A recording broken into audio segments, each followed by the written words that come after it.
You're going to have a look at the map of Canada's west coast and you'll get a fright. But anyway, 2,000 earthquakes in one day off Canada coast suggest the ocean floor there is ripping apart, according to what geologists are saying.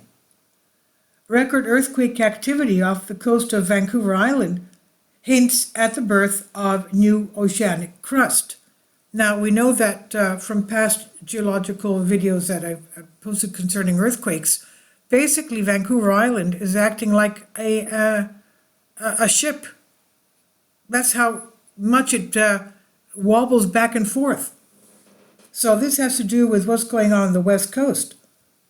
Almost 2,000 earthquakes rocked a spot off the coast of Canada in a single day earlier this month, which could be a sign that new oceanic crust is about to be birthed via deep sea magmatic rupture.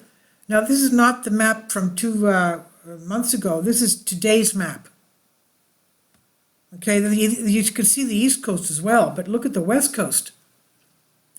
So the quakes are not any threat to people. They're relatively small and centered on a spot called the Endeavour site, about 150 miles, that's 240 kilometers, off the coast of Vancouver Island. This spot hosts a number of hydrothermal vents and sits on the Juan de Fuca Ridge, where the ocean floor is spreading apart.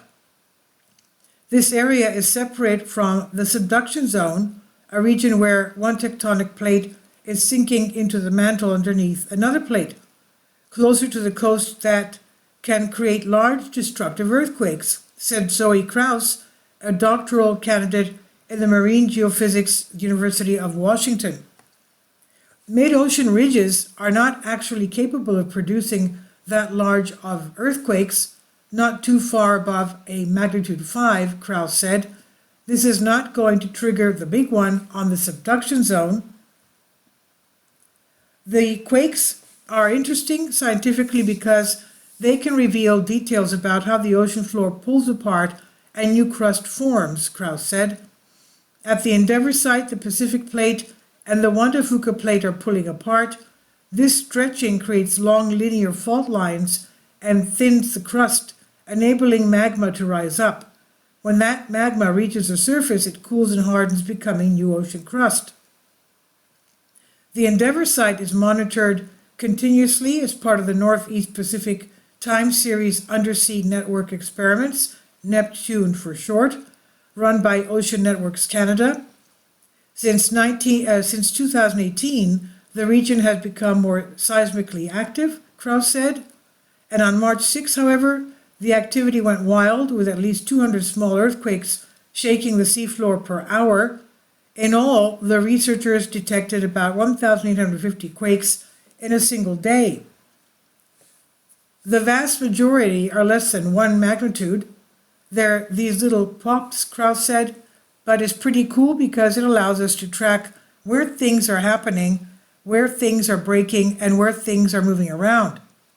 Kraus said that most likely reason for the quakes is that the seafloor is stretching to its maximum extent and has built up a great deal of stress.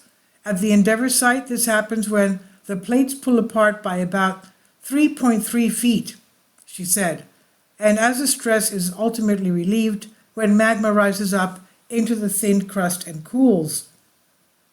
This happens on approximately 20-year cycles, she said, which puts the area right on schedule. The last time it was this seismically shaky was 2005. Since March 6th, the earthquake activity has calmed down, though at a slightly heightened background level.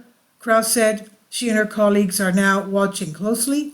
The continuous monitoring of the Endeavour site began in 2011, so the team has not had access to near real-time data of the magma intrusion like this before.